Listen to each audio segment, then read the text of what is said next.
Mentari pagi menyinari wajah Arini yang masih terpejam. Kepala terasa pening, mulut terasa kering. Ia membuka matanya perlahan. Pandangannya masih kabur. Ruangan yang ia lihat bukanlah kamar hotelnya yang biasa. Ini adalah kamar hotel mewah, dengan interior yang elegan dan pemandangan kota yang menakjubkan dari jendela besar. Namun, ingatannya tentang malam sebelumnya masih samar-samar. Arini ingat ia menghadiri pesta ulang tahun temannya di sebuah klub malam. Ia ingat minum beberapa gelas koktail. Lalu, setelah itu, semuanya gelap. Ia tak ingat bagaimana ia sampai di kamar hotel ini. Kecemasan mulai menggerogoti hatinya. Ia mencoba mengingat detail-detail lainnya, tapi kepalanya masih terasa berat. Dengan susah payah, ia duduk di tempat tidur. Ia mengenakan gaun malam yang sama seperti yang ia kenakan di pesta. Tapi gaun itu sedikit kusut dan beberapa kancingnya terlepas. Ia memeriksa tubuhnya. Tidak ada bekas luka atau memar. Tapi ia merasakan sesuatu yang janggal. Ada rasa aneh di tubuhnya, seolah-olah ia telah melakukan sesuatu yang tak ia ingat. Tiba-tiba, ia melihat sebuah kemeja putih tergeletak di lantai. Kemeja itu terlihat sangat familiar. Ia mengambil kemeja itu dan memeriksa labelnya. Nama Pak Budi tertera di label tersebut. Pak Budi, bosnya. Darah Arini terasa membeku di pembuluh darahnya. Ia ingat Pak Budi juga ada di pesta ulang tahun tersebut. Ia ingat Pak Budi mengajaknya bicara. Tapi setelah itu, ingatannya kembali kabur. Kecemasan berubah menjadi kepanikan. Apa yang terjadi semalam? Apakah ia tidur dengan bosnya? Pikiran itu membuatnya mual. Ia merasa jijik dan malu. Ia tak pernah membayangkan hal seperti ini akan terjadi. Ia selalu menjaga profesionalitasnya di kantor. Dan ia tak pernah memiliki perasaan lebih kepada Pak Budi. Ia buru-buru memeriksa ponselnya. Beberapa pesan masuk, tapi ia tak berani membukanya. Ia takut menemukan bukti yang akan memperkuat kecurigaannya. Ia merasa seperti terjebak dalam mimpi buruk. Ia ingin pulang, tapi ia tak tahu bagaimana menjelaskan hal ini kepada keluarganya. Ia juga tak tahu bagaimana menghadapi Pak Budi di kantor besok. Arini terduduk lemas di tepi tempat tidur. Air mata mulai mengalir di pipinya. Ia merasa hancur dan tak berdaya. Ia harus mencari tahu apa yang sebenarnya terjadi semalam. Ia harus menemukan jawaban atas pertanyaan-pertanyaan yang mengganggunya. Tapi, di mana ia harus memulai? Arini memberanikan diri untuk memeriksa pesan-pesan di ponselnya. Sebagian besar adalah pesan dari teman-temannya yang menanyakan kabar dan menanyakan bagaimana ia pulang semalam. Ia menjawabnya singkat, mengatakan ia pulang dengan selamat, tanpa menjelaskan detailnya. Ia tak berani menceritakan apa yang terjadi.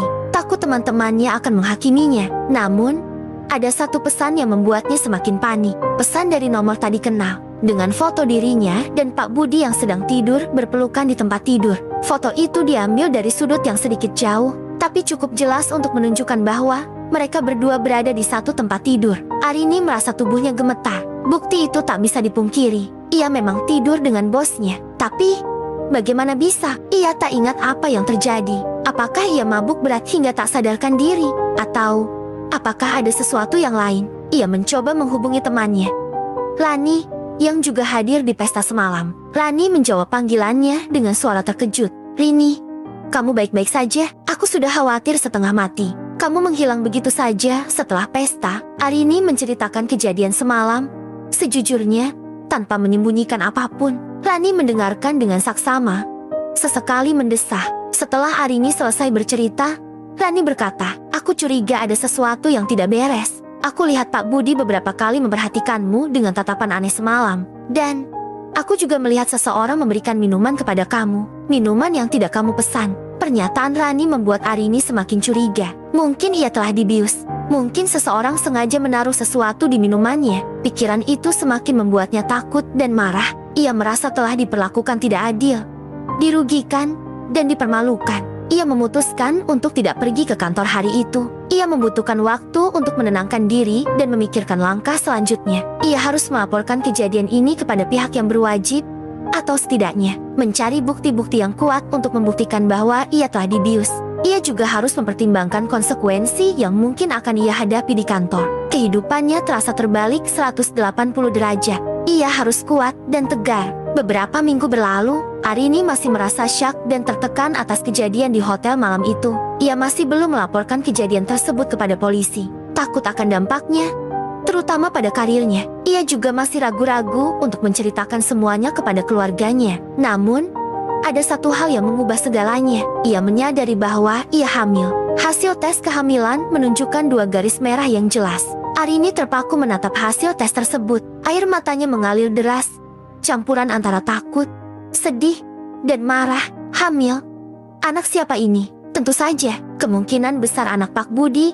Pikiran itu membuatnya semakin terpuruk. Ia merasa terjebak dalam situasi yang sangat sulit. Ia tak tahu harus berbuat apa. Ia tak ingin memiliki anak dengan Pak Budi, lelaki yang telah memanfaatkannya dalam keadaan mabuk. Namun, ia juga tak tega untuk menggugurkan kandungannya. Ia masih memiliki sedikit harapan, sekalipun sangat kecil, bahwa mungkin ada jalan keluar lain. Ia memutuskan untuk menemui seorang pengacara. Ia menceritakan semuanya kepada pengacara tersebut dengan detail dan jujur. Pengacara itu mendengarkan dengan saksama, memberikan nasihat dan dukungan. Pengacara itu menyarankan agar Arini mengumpulkan bukti-bukti yang mendukung klaimnya, seperti pesan-pesan, foto, dan kesaksian dari Rani.